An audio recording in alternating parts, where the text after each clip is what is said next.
Guys, আমরা ইতিমধ্যে আমাদের খামারে চলে এসেছি। তো দেখতে পাচ্ছেন, আমরা আজকে বলবো যে বাসায় যারা মুরগি পালন করেন তারা কি পদ্ধতিতে মুরগি পালন করলে মুরগির বাচ্চাগুলো ভালো থাকবে, সুস্থ থাকবে এবং তাতে বড় হবে। তো সম্পূর্ণ ভিডিও দেখতে থাকুন, জেনে যাবেন। আসসালামু আলাইকুম এভরিওয়ান, কি অবস্থা সবার? আশা করি সবাই ভালো আছেন। তো চলে আসলাম নতুন একটা ভিডিও নিয়ে। তো আজকে আমি দেখাবো বাসায় মুরগি পালন কীভাবে করে এবং কী কী পদ্ধতিতে মুরগি পালন করলে মুরগি ভালো থাকবে, সুস্থ থাকবে এবং তাতে বড় হবে। তো সম্পূর্ণ ভিডিও দেখতে থাকুন, জেনে যাবেন। তো গাইস, এ হলো আমার মুরগির বাচ্চা। তো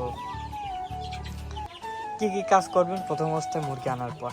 তো আপনারা যারা বাসায় মুরগি চাষ করবেন বা মুরগি পালার চেষ্টা করতেছেন, তারা আনার পর অবশ্যই মুরগি বুডিংয়ে দেবেন। বুডিং অর্থাৎ আপনার প্রথমে চারপাশ দিয়ে ঘিরে মুরগি 100 ওয়াট বা 200 ওয়াট ভাল্ব দেবেন, যতটুক যার প্রয়োজন, যতটুক যখন যে তাপমাত্রা প্রয়োজন। সাধারণত গরমকালে 100 ওয়াটের ভাল্ব দিলেই যথেষ্ট, আর শীতকালে 200 ওয়াটের ভাল্ব লাগে। তো দেখতে পাচ্ছেন আমি, আর এই বোর্ডিং রাখবেন 5 থেকে 7 দিন এর মধ্যে বোর্ডিং রাখবেন, তারপরে ছাই দেবেন। তো দেখতে পাচ্ছেন আমার এখানে বাচ্চা আছে মোট 50টির মতো। তো আমার বাচ্চারা কত সুস্থ সবল খাচ্ছে, চলাফেরা করতেছে। তো দেখতে পাচ্ছেন। তো আপনার 7 দিন পর কি করবেন? তো আপনার প্রথম অবস্থায় প্রতিদিন নিয়মিত পানি চেঞ্জ করবেন 3 বেলা। আপনি ধরেন একবার পানি ভরে দিলেন, তারপরে ওই পানি ফুরাচ্ছে না, সারাদিন দিয়ে তোলেন, পরের দিন দিয়ে তোলেন, যতক্ষণ ফুরায় না ততক্ষণ চেঞ্জ করলেন না, এমন করলে হবে না। আপনাদের প্রতিনিয়ত 3 বেলা পানি চেঞ্জ করতে হবে, পরিষ্কার পানি দিতে হবে। যত পরিষ্কার পানি খাওয়াবেন তত মুরগির বাচ্চা ভালো থাকবে, সুস্থ থাকবে। তো দেখতে পাচ্ছেন, তো আমি 3 বেলা পানি চেঞ্জ করি। আর কি করবেন? বাচ্চার সঠিক যত্ন নেবেন এবং কখন কোন ওষুধ প্রয়োজন সে ওষুধ ডাক্তারের পরামর্শে সে ওষুধ খাওয়াবেন, এবং ওষুধ খাওয়ালে বাচ্চাগুলো সুস্থ থাকবে এবং রোগ ব্যাধি খুবই কম হবে। এবং কোন কোম্পানি খাবার খাওয়াবেন যাতে বাচ্চাগুলো তাড়াতাড়ি বড় হয় এবং গ্রোথ ভালো হয়।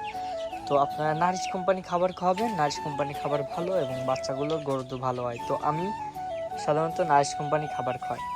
তো দেখতে পাচ্ছেন, তো আমি আসলাম, আসে খাবার দিলাম, পানি দিলাম। তো আপনি নিয়মিত 3 বেলা পানি দেবেন, পরিষ্কার পানি দেবেন, ওষুধ দেবেন এবং 20 দিন যাওয়ার পর মুরগির গরুদের ওষুধ খাওয়াবেন। যেটা গরুদের ওষুধ সাধারণত ওষুধের দোকানে গেলেই বলে দিলেই তারা দেয়, এক এক জায়গায় এক একটা। তো আমি একমি কোম্পানি গরুদের ওষুধ খাওয়াই। তো আপনারা চাইলে গরুদের ওষুধ খাওয়াতে পারেন এবং গরুদের ওষুধ খাওয়ালে বাচ্চারা ভালো থাকবে এবং তা খুব তাড়াতাড়ি বড় হবে। এবং এটি সাধারণত 1 কেজি কতদিনে পচে? এটি সাধারণত 1 কেজি পচে 50 দিনে। তো দেখতে পাচ্ছেন, আমি যে বাচ্চা আনছি এটা সাধারণত 50 দিনে পচে। তো 50 দিনে 1 কেজি পচে। তো আমার এই বাচ্চার বয়স 28 দিন। তো 28 দিনের বাচ্চা দেখতে পাচ্ছেন 300 গ্রাম 400 গ্রাম করে হয়ে গেছে। তো আল্লাহ ভরসা আর 20 দিনে সাধারণত 500-600 গ্রাম হবে ইনশাল্লাহ। তো দেখতে পারলেন, জানলেন তো কী কী কাজ করলে মুরগির বাচ্চাগুলো ভালো থাকবে, কী পদ্ধতিতে বাসায় পালন করলে বাচ্চা তাড়াতাড়ি বড় হবে এবং বাচ্চা সুস্থ সবল থাকবে। তো আজকের মতো এইটুকুই। তাহলে চ্যানেলে নতুন অবশ্যই সাবস্ক্রাইব করে যাবেন। ভিডিও কেমন লাগছে অবশ্যই বলে যাবেন। আল্লাহ হাফেজ।